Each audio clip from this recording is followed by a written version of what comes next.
بسم الله الرحمن الرحيم. السيد الرئيس مریم رجوی الرئيس المنتخب. سرکار خانم مریم رجوی رئیس جمهور برگزیده، درود مبارزاتی سرشار از احترام و افتخار نثار شما می‌کنیم. ما شما و شورای ملی مقاومت ایران را گرامی می‌داریم و با نهایت احترام در برابر مبارزه مستمر شما در راه آزادی ملت سرفراز ایران سر تعظیم فرود می‌آوریم. همچنین فداکاری‌های ارزشمند مجاهدین خلق را که در برابر رژیم آخوندها ایستادگی می‌کنند ارج می‌نهیم. امیدهای بزرگ خود را به شما بسته‌ایم تا ایران را از چنگال استبداد رها ساخته و حق را به صاحبانش بازگردانید. سقوط این رژیم مستبد تنها یک پیروزی برای ملت ایران نخواهد بود، بلکه یک ضربه کاری بر پیکر تروریسم در سراسر منطقه خواهد بود. فروپاشی این رأس به معنای فروپاشی ساختاری است که بذر آشوب و تروریسم را در سراسر جهان می‌پراکند. مبارزه چندین دهه شما عالی‌ترین جلوه از خودگذشتگی در راه آزادی و عدالت را به نمایش گذاشته است. تجسد أسمى معاني التضحية من أجل الحرية والعدالة. نحن نعيش في شهر رمضان هذا العام في ظل ظروف تشهد فيها. ماه رمضان امسال را در شرایطی سپری می‌کنیم که منطقه ما از جمله ایران و عراق شاهد تحولات عظیمی است. رژیم خامنه‌ای که ماشین جنگیش در منطقه از هم فرو پاشیده، همچنان از دست کشیدن از مداخلات خود در منطقه از جمله در عراق سر باز می‌زند. این رژیم همچنان تلاش می‌کند کنترل عراق را در دست بگیرد، از بانک‌های عراقی برای پولشویی و دور زدن تحریم‌ها و تأمین دلار استفاده می‌کند.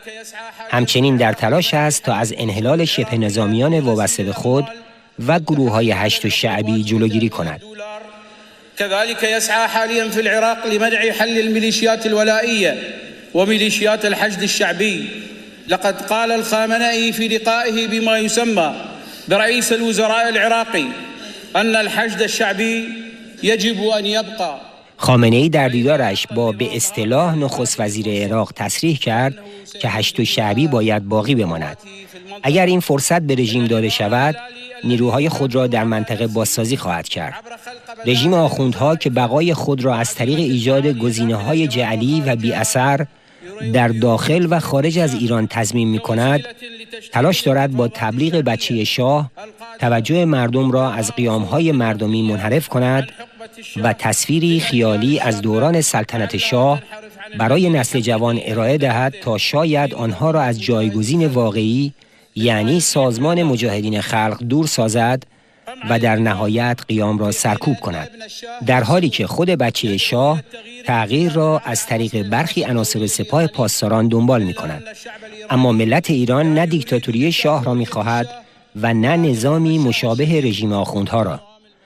ان العامل الاساسی الاهم داخل ایران هو وجود منظمه. مهمترین عامل تاثیرگذار در داخل ایران حضور سازمان مجاهدین خلق است. سازمانی با سابقه 60 ساله در مبارزه با دیکتاتوری شاه و آخوندها. کشور من عراق در معرض یک هجوم وحشیانه قرار گرفت که میلیون‌ها عراقی را بیخانمان کرد. صدها میلیارد دلار از ثروت کشور را به باد داد و دست شبه نظامیان جنایتکار را برای سلطه بر جان و مال مردم عراق باز گذاشت.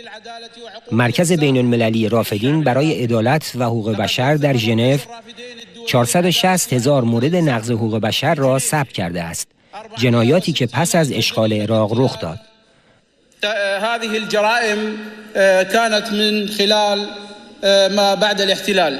الدور الأهم الذي يجب أن تطلع به الحكومات العربية اتجاه إيران فهو الاعتراف بحق الشعب الإيراني. مهمترین نقش دولت‌های غربی در قبال ایران به رسمیت شناختن حق ملت ایران برای سرنگونی این رژیم به دست مجاهدین خلق و تحت رهبری شماست. تردیدی نیست که فداکاری‌های شما به زودی ثمر خواهد داد. سقوط این رژیم به معنای سقوط پروژه ویرانگر آن از تهران تا بغداد و سراسر منطقه و جهان خواهد بود.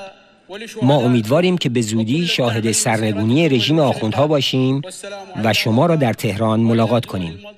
رحمت و جاودانگی بر شهدای ما و شما و تمام حمایت‌های ما، تقدیم مسیر درخشان مبارزاتی شما. لشهدائنا ولشهدائكم وكل الدعم لمسيرتكم المشرقة والسلام عليكم ورحمة الله وبركاته.